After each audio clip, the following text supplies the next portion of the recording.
on?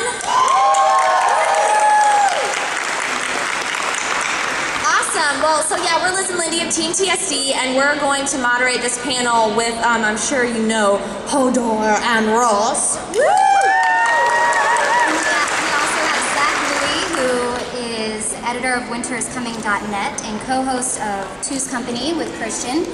So, without further ado, we have Kristian Nairn.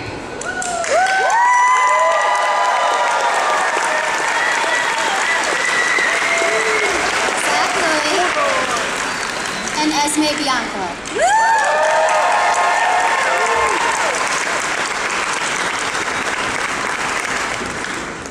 Hi.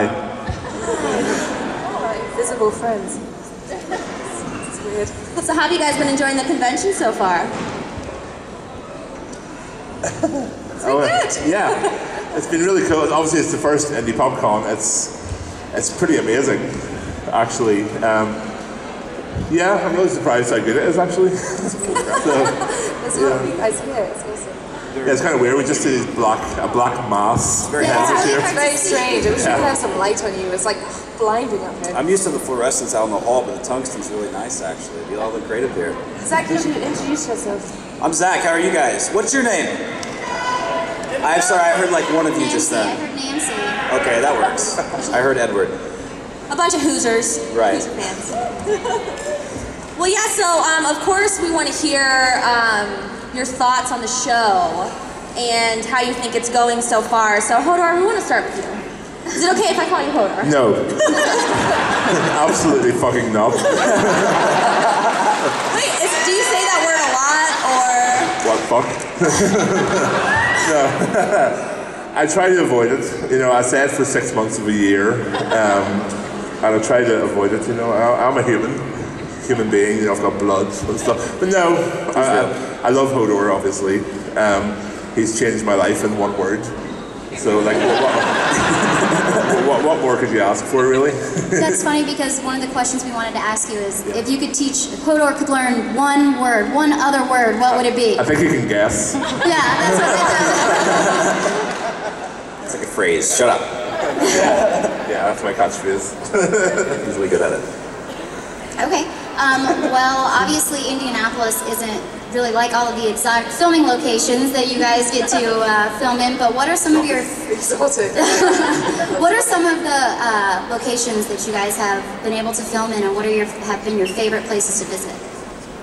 I think you've been more places than I have. Have you only been to Belfast? Yeah. That sucks, dude. Yeah. I'm sorry. Belfast is beautiful, don't get me wrong.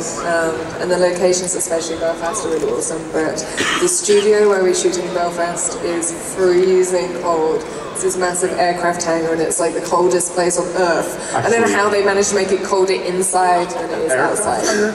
It's an aircraft. Oh, was it where they built the Titanic? Yes. Well, it looks like an aircraft hangar. It's where they built the Titanic. Alright. Titanic was not an aircraft. Boy, Kristian, tiny details. Well, you know, it's my local history. I'm proud. I'm not proud of how the Titanic turned out, obviously. But, right. Yeah, it's in the paint hall. Like the crane picture as well. Yeah. Well, one of my beautiful posed pictures. You'll see the crane in the background that was used to build the Titanic. So. Pretty awesome, eh? So anyway, other than Belfast, we shoot in Croatia. They shot a little bit in Malta in season 1. They shoot in Iceland and Morocco. I got to go to Malta and Croatia, as well as Belfast. Croatia is amazing. If you've ever had the opportunity to go, any of you, all of you, go. It's beautiful. And then the rest of us normal people get to look at pictures on the internet of everything they do. We get to walk around the circle of Indianapolis, so. Yeah. We actually have 2 microphones set up at the front of each of these aisles, so if you guys have questions, feel free to line up, and There'll be 2 gentlemen standing at each, or 1 gentleman standing at each end, and we'll open it up to the audience here soon, so be sure to line up so we can get you guys asking some questions. So, how often are you around the whole cast, since you filmed so much with specific characters? Like, I think each of you probably ran into each other in Winterfell, you know, out of the market, or... I'm going to tell our story. You tell the story. It's your favourite thing to tell. When we first met each other, we were doing a scene on the same day, both involving our private parts. So we had our parts adjusted in the makeup truck simultaneously. I think yours needed more adjustment than mine. Yeah, mine needed manhandling. Yes. Mine was a whole situation.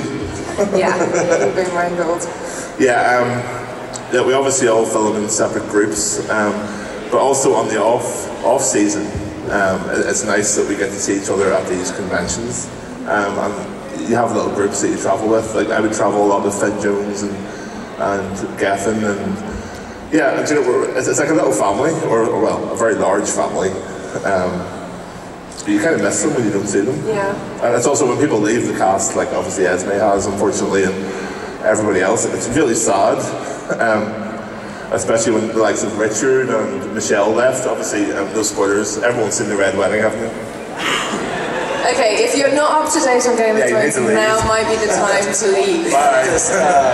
Just saying. It's not the place to be. It's going to be a dangerous weekend. Get a new episode on Sunday after the off week. Yeah. It's just there's been a buzz out at the tables over there in the Thrones corner, and it's exciting. People are really excited for that episode. Yeah. So do you have like a real party whenever there are deaths? Because you know the deaths on the show, it's supposed to be a party, a happy, wonderful We'd be partying ceremony. a lot. If we had a party every time someone died, no, we don't actually, and they should do that. Like sorry you died. One of the directors threw a wrap party for me the last day that I shot, but I didn't actually shoot my death scene last. I shot my death scene, then I was resurrected and went to Croatia to film the first episode in season 3. So, but he threw a little party for me because it was the last day I was ever going to shoot. But we should. I mean, we sit in the pub, and I sat in the pub with Richard, who plays Robb Stark, and Catelyn, who plays Michelle, and had Michelle. Wait, they're real? Huh? Thank you, Kristian. And had a beer with them, and all moaned together about how shit it was that we were dying. But no, they should start having parties for us. It'll be good. We had the beautiful curtain call obituary on Winter is Coming when Esme and Roz shared a downfall on the show. Zach didn't introduce himself properly. He runs the amazing fan site Winter is Coming.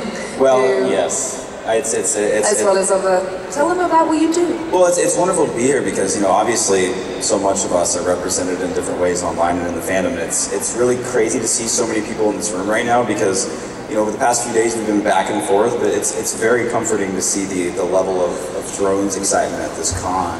And, you know, we'll be seeing it represented not only on the site, but here as well. I just think, I know that we're in the middle of the panel right now, but could we put a serious hand together for these two for doing such an amazing job on the show and for coming here to Indianapolis and hang out with everybody? Seriously. Thank you. I got to watch them eat some cheese that was on fire last night. There'll be a video posted somewhere, I'm sure. Flaming cheeses. And yeah, it's been a really fun trip, and we're really glad to be here. Yeah. It's a fun place. Okay, that's awesome. Well, let's open it up to an audience question. So Yeah, start over here. So I wanted to ask, I'm really amazed at how massive these scenes are, especially for Winterfell and King's Landing. Can you guys talk about how much of that is green screen versus an actual set that's constructed?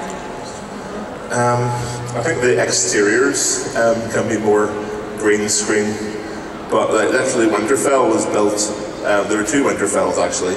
In season 1, it was in Castle Ward, which is just outside Belfast. It's in a real castle and a real courtyard, and then we broke a part of the castle. So we weren't allowed to come back in season 2. So they had to, I'm not supposed to say that. In season 2 they rebuilt the entire of Winterfell, like about 40 miles away, in the middle of a field, and it was like inch perfect. And that really, to me, sums up HBO and the way they do things. It's really easy. It makes it really easy to act because you feel like you're in a real castle. There are real friggin' horses and pigs, and like it smells like a castle. There's shit on the ground. You know, and it just makes it really easy to be real. You don't have to pretend. You feel like you're a sort of a real peasant. And I mean, some of it tends to be more things like the castles, and most things that you see are like an embellishment of something that actually exists. So I know with the Eyrie, for example, they build a certain amount of that and then they sort of CGI on top of it to just, like the direwolves, they use actual huskies. Is it huskies they use? It's a mix. Okay, but they use actual dogs and then they just bigify them? That's not a word. Enlarge. What's the word? Enlarge. Thank you, Kristian. Bigify. I think we're going to use that from now on. They bigify them. Yes. It's all Valerian. But a lot of the stuff that you see, like King's Landing, where it's down by the docks, that is actual locations in Croatia. And as much as possible, they seem to take advantage of using locations, which is one of the reasons I love watching the show and being on it, is that they really do that shit. It's very cool. It's interesting when you're looking at Game of Thrones, because it's a show that, wow, there's so much echo in this room, it's insane. It's a show that not only looks amazing and feels so much like a movie when we're watching it, but just like they're saying, when these sets are brought in so close and you're not filming Winterfell just on a green screen specifically, you're able to use the camera in really creative ways where the detailing on the walls are able to be actually naturally captured by a camera lens. And to us as the viewer, it's sort of speaking naturally to our brains saying, this looks great, this feels good. And it's not like, you know, all the new Tom Cruise films where it's basically just he's right there and then there's shit exploding in the background. He's really the only thing that's being filmed that's in focus, and he's got a beautiful fan and like a sweat bottle dripper on top of him. And in the back, it's all just in. But no, in Thrones, so much of it is physically mixed in. Like, the wheelbarrow that Kristian pushed around, I mean, that's a wheelbarrow. And he's driving that on a grassy slope. And he's got people inside of it, and it's furry and fun, and he's actually wearing all that stuff. But you know, at the end of the day, they're able to add in so much after the fact because they're building it on such a good basis and a good set already. It's the extra mile that they go. It's awesome. Thank you. Do you want to take a question over here on this side? Yeah. Hello. Hi. Obviously you guys have been doing this show for a long time, and I was wondering if you guys had any either crazy fan stories or really good fan stories. I'm sure you guys have lots of fans. I think mine have been mainly good. I think crazy fan. You know, I'm yet to meet, I don't know, actually, I once went to the theatre in LA with a friend of mine, and so I posted a picture to Instagram, and I didn't think about it. I took a photo of like the program of the theatre, and I was in the theatre. So I'm like, I'm fine, I'm in the theatre. So I take a photo, I post it on Instagram, I don't forget to turn off that like photo map button, god damn it. And I come out to go to the bathroom at an interval, and there's like this horde of fans waiting, and I was like, you guys have been stood here for like an hour and a half. You're nuts. But they were very nice, they weren't crazy. I think we've been very lucky. Is that a crazy thing to do? No, that's kind of nice, right? Dedication. Sort of. I think it's maybe to do with the adult content of Game of Thrones. I mean, it's not like Twilight. It's not like Harry Potter. Yeah. I mean, kids don't shouldn't be watching it. You know, I don't think an idiot is not going to understand Game of Thrones. You know, you're all intelligent people, yeah. Yeah, you know, so... Yeah, sorry, that's really disappointing, isn't it? We should have like a better story than that to tell. I mean, there has been some weirdos, like... Yeah, I mean, there's, you know, the oddball, but they're all, you know... You always have the odd person who sort of squirm when you see your Facebook. I was like, oh god, not again. Oh yeah, Facebook's a different thing. Yeah, it's a whole different Facebook's a whole different thing. If you want to talk about Facebook crazy, wow, that's like, we could fill pages with those stories. Yeah. Kristian, has anyone ever asked to be like carried around by you? Yes. They think that. Yes. And what do you say? Yet again. There's a running joke. I did a con in Pensacola a few months ago, and I put up a sign on the thing that was like $5,000 to charity. No, today. If you want to pay that, I will happily carry you, and you know, just put it out there. So. We'll put a fishbowl up over here, and we'll just grab a couple bucks in it. Yeah, you know, I'm happy to do anything for cash, really. So. Be serious. I really am serious. Let's take a question from over here. Hello, my first question is for Esme. How did it feel betraying Kirk, though it wasn't in the book? Like, was it harder because there was no background information, or were you able to add more elements to the character since she wasn't already a character in the book? I don't think it was harder. Generally speaking, when you are working on a project, I mean, it's a bit different if it's film, for example, because you have like a whole narrative that wraps up in one script. So you have maybe a little bit more background information about the character, but generally speaking, if you don't have something that's in the script, you have to make it up, unless you're working on a project that is based on books. Now, in this instance, I didn't have that background, and so I'm kind of used to making up the backstory myself. I actually kind of enjoy it, because I can do whatever the hell I want with my character. So it's like, yeah, this is what she did, and that's what she did. So I had this whole amazing backstory for Roz that I kind of drew on a lot of my own, upbringing and experience, and I liked it. And I think if I had been in the book, I would have probably not read it anyway, because I wouldn't have wanted to know what happened. I know Kristian hasn't read the books. Have you? You have? You haven't? No. Why must you out me? Oh! Have I not been outed enough? But I'm just saying, because you don't want to know what happens to your character, which is, I think, why most of the actors, I don't know, quite a lot of the actors haven't read the books. Anyway, getting back to your question, I don't mind, I actually like it, yes. And then my second question is, for both of you, if you could play any other character in the show, regardless of sex or age or what they're supposed to look like, who would you want to play? So much. Okay, mine's kind of changed actually. I always wanted to play Varys. I thought Varys is an amazing character, very well played. I don't think I could do a better job. I just think it's a great character. But I just think in season 4, Arya has really come into her own. I think she's not my favourite character, and she's just a badass waiting to happen. So I think I would like to obviously play a very different looking version. Sounds like that would be quite a physical transformation. Nita will be a lot smaller by scale, I think. I don't know, I'm torn between Cersei and Littlefinger. I would want to play someone pretty evil. Cersei gets the best costumes, the best hairstyle, and she always gets to drink all of the time. So that's my reason for picking Cersei. But I think Littlefinger, especially this season, he's having like the coolest season. He's such a badass, and I don't know because I haven't read it, so don't you go spoiling it for me, but I think he's like going places. And he's like that mastermind, like puppeteer behind it all. He's so cool. So I think I'd get to be him. Well, I think actually the only character that has his measure is Varys. I think they're the only two that can sort of match up to each other. Yes. But and Varys hasn't been in this season very much, so I'm curious to see what's going on there. Thank you. Hello. I know everyone has their theories on who's going to actually win the Game of Thrones, and I was wondering what your theories are. Who we think will win or who we want to win? Both, maybe? That's a hard one.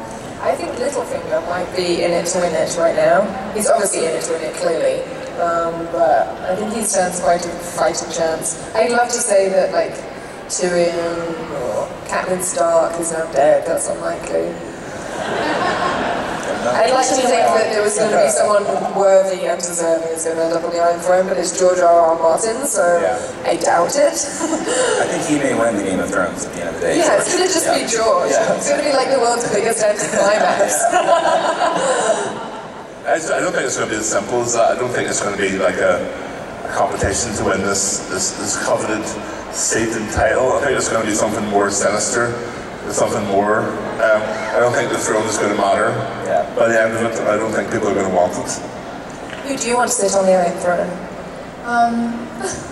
It's a hard question, but one of my favorite characters is Sansa Stark. I think she's the bravest female character in the whole books. Awesome.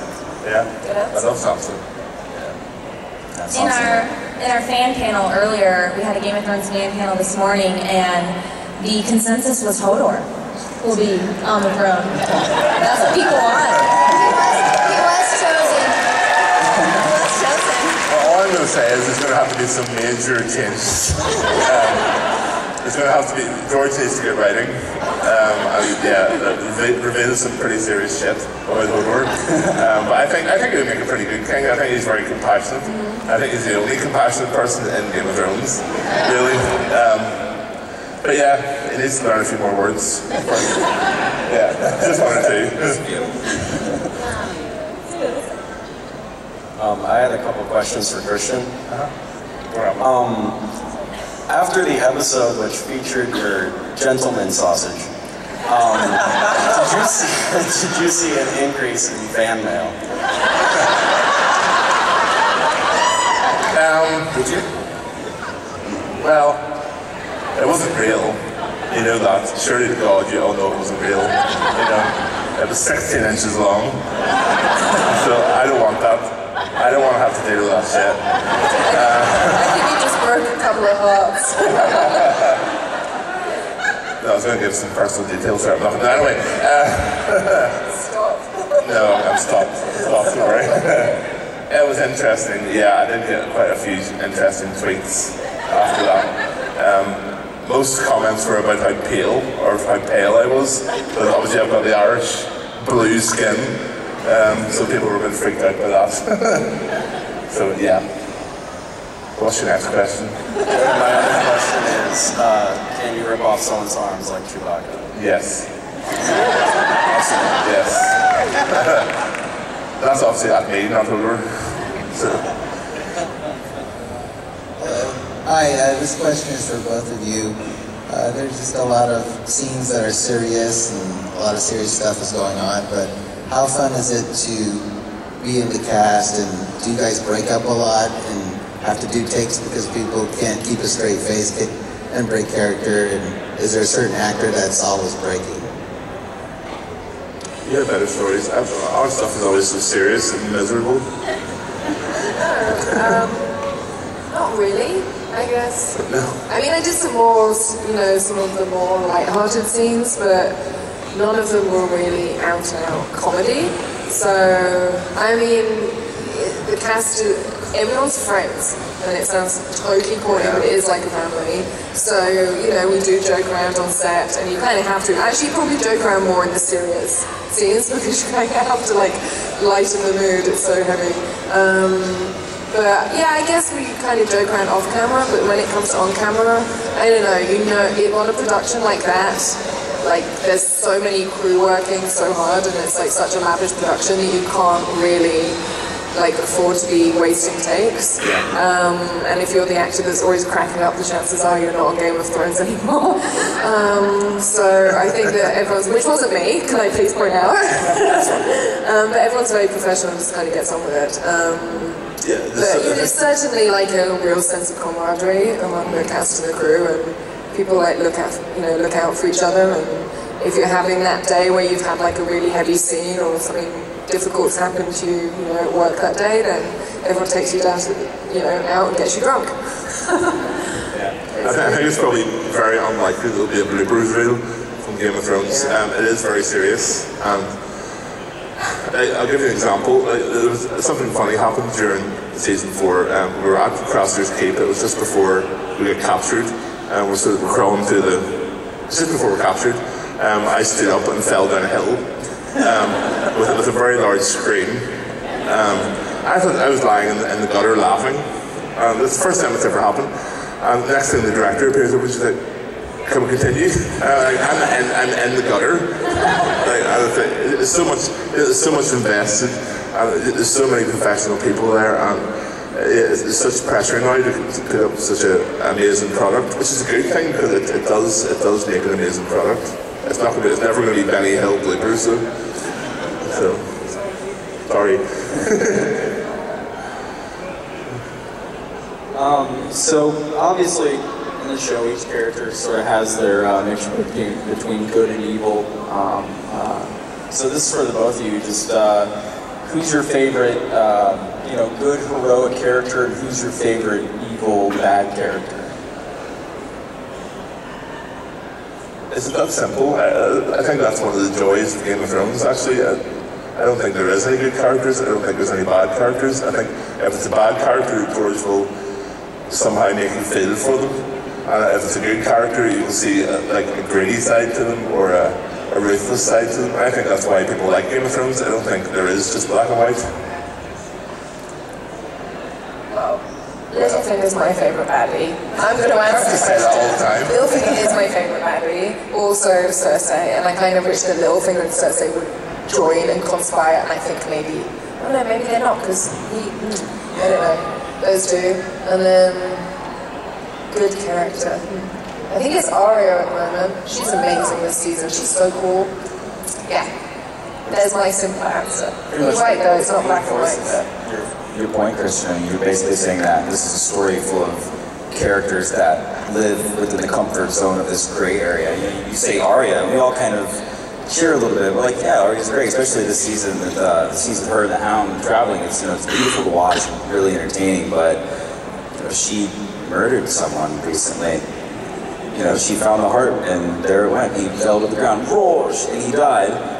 And that's the perfect example of, yeah, it's very dark, and this is someone that we celebrate, and we say is a great character. You can mention Littlefinger in the same breath, doing what he's doing with Sansa and for Sansa in a way, when we all know he has his own intentions. It's interesting, and that's the reason we're even up here answering these questions, because there's no real definitive answer to any of this. It's all speculation, and we all get to have that experience on our own, and it's awesome.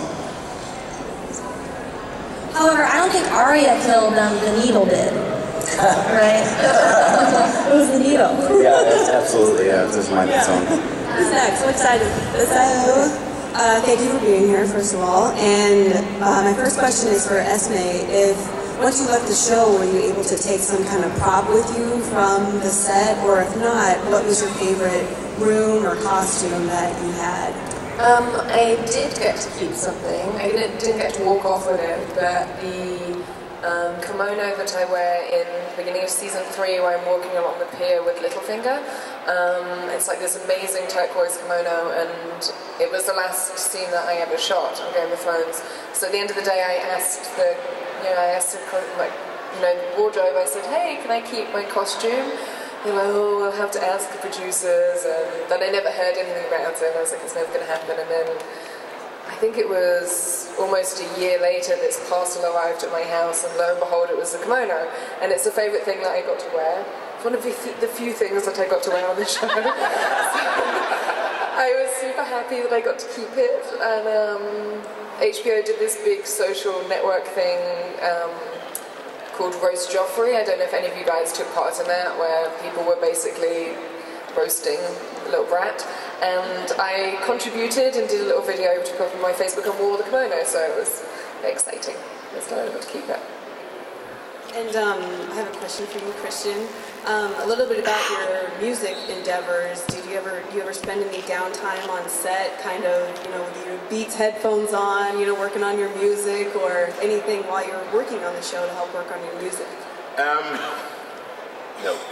I think it is physically demanding, and really insanely early starts and late finishes, and every time you go off set, you either want to sit and stare blankly into space, or it sounds really depressing, doesn't it? It's not really. It's good, it's fun as well. Or else sleep. You're trying to catch up on some Zeds. I find it hard to marry the two worlds together. I'm starting to do it now with cons and DJ and stuff, obviously, but I always try to keep the two worlds separate. So. MP. Hi. This question is for the both of you. Do you have a favorite scene or a memorable moment that was either from a serious, emotional standpoint, or it was just hilarious with the interaction between the cast members? My favorite scene in season 4 is still to come. So I can't talk about that. My second favorite scene was the neck break. I loved breaking that man's neck. But it's not for that. It was Michelle McLaren, although she made me feel inadequate in a ditch.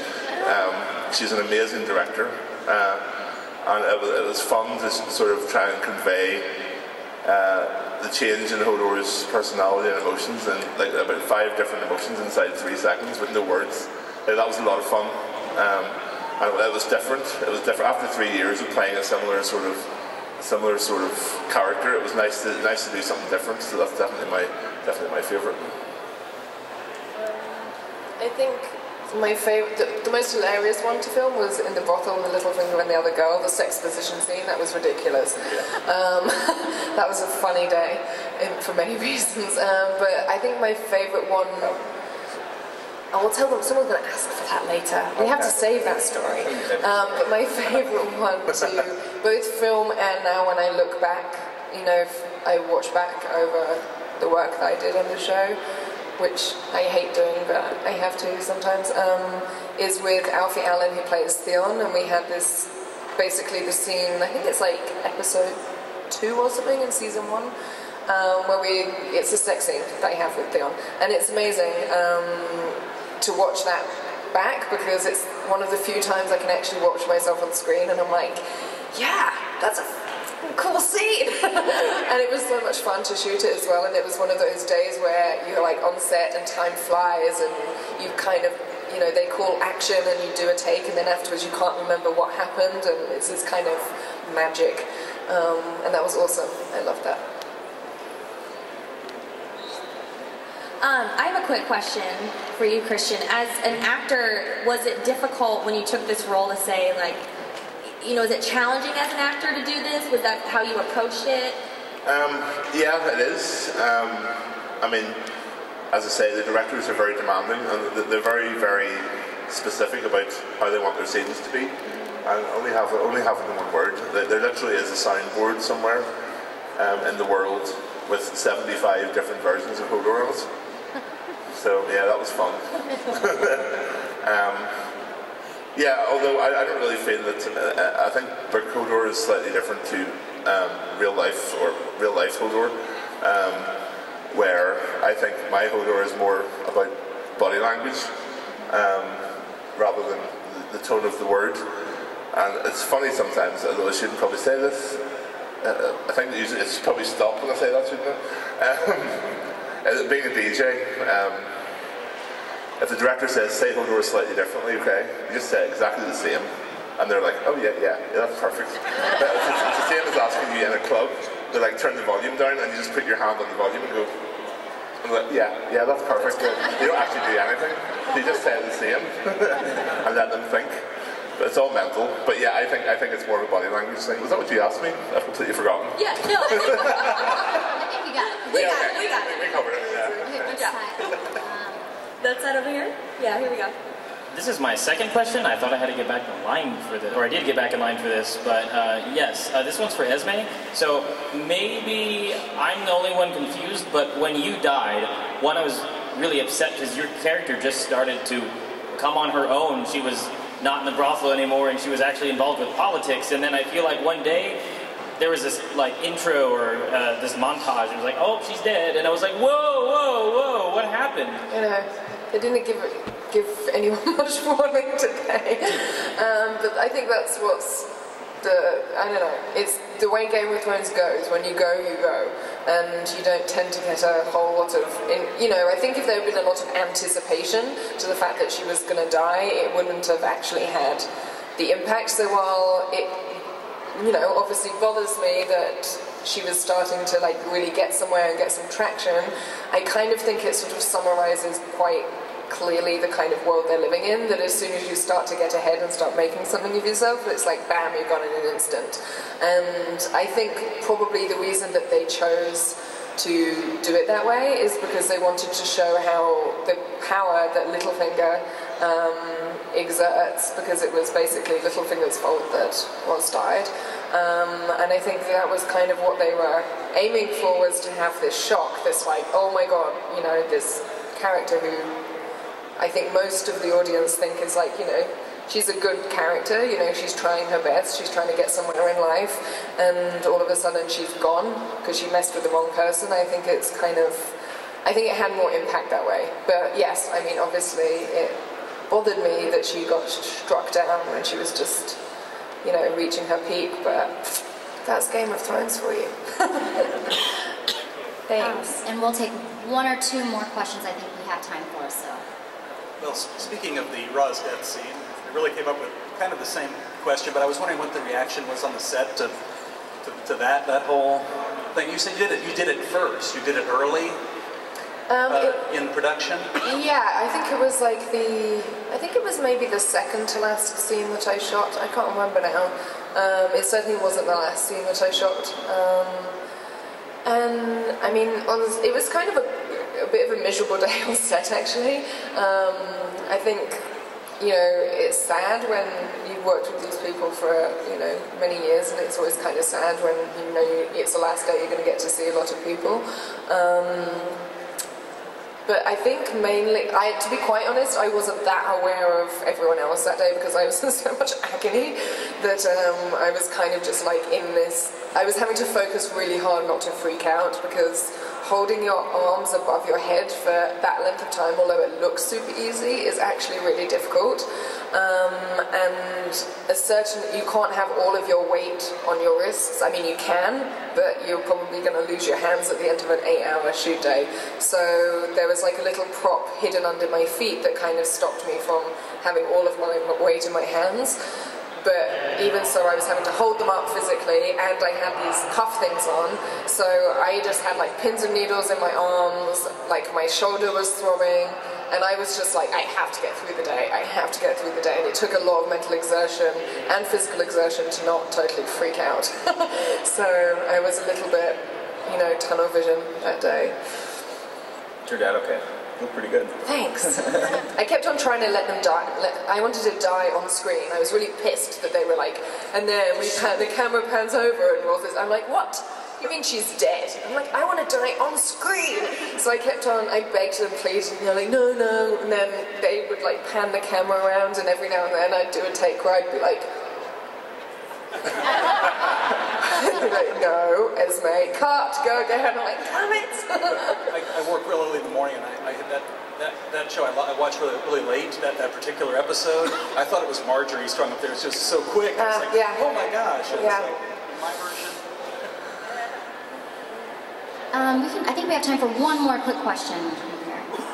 This is for both of you. My question is, when you guys get the script, do you get like just your part, or do you get the whole thing, or do you know what's going to happen in the later seasons? Like, I know Peter Dinklage said he knows how the whole thing will end, so I don't know how much you guys were aware of what everyone else is doing, or if you just kind of look at your own bits.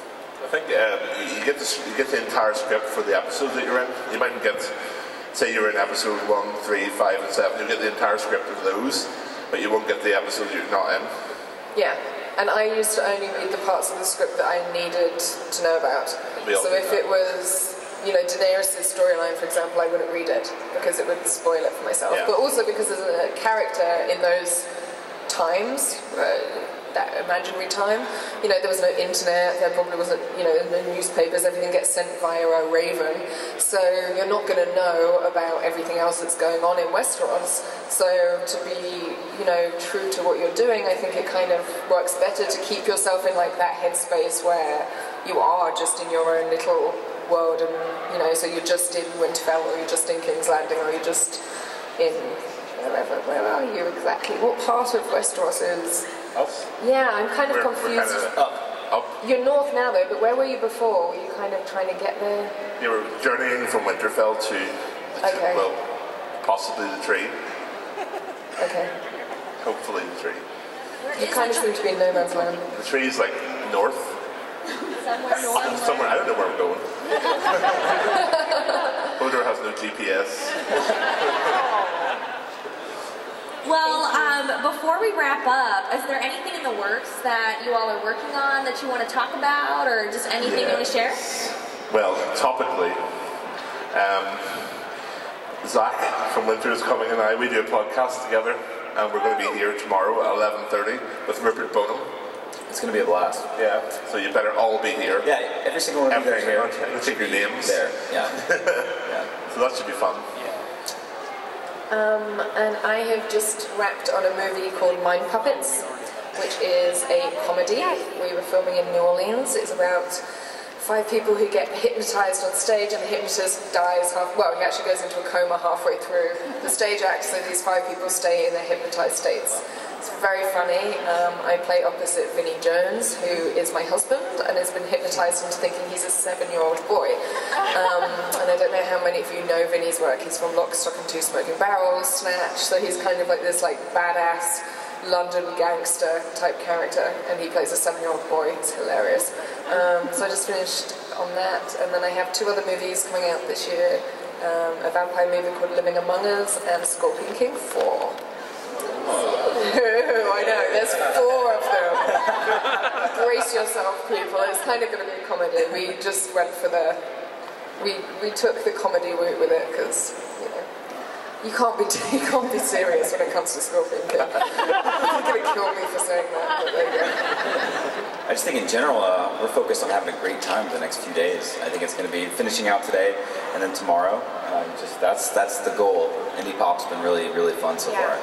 Yeah, and you know, on just behalf of us all, you know, I do these cons all over the place, and you guys have been awesome. Seriously, I mean, you're so real here. You're down to earth, genuine people. So give it up for yourselves. Come on. Give yourself a round of applause. More people sit flat. Seriously, though, you've been awesome. So thank you so much for having us. And Zach was saying to give it up for us earlier. Well, I want to give it up for you guys, because the people who watch Game of Thrones and the people who come out and support us are like really what makes the whole thing worthwhile, and it's what you think about when you're in like hour 15 of a very, very long day on set. So thank you so much.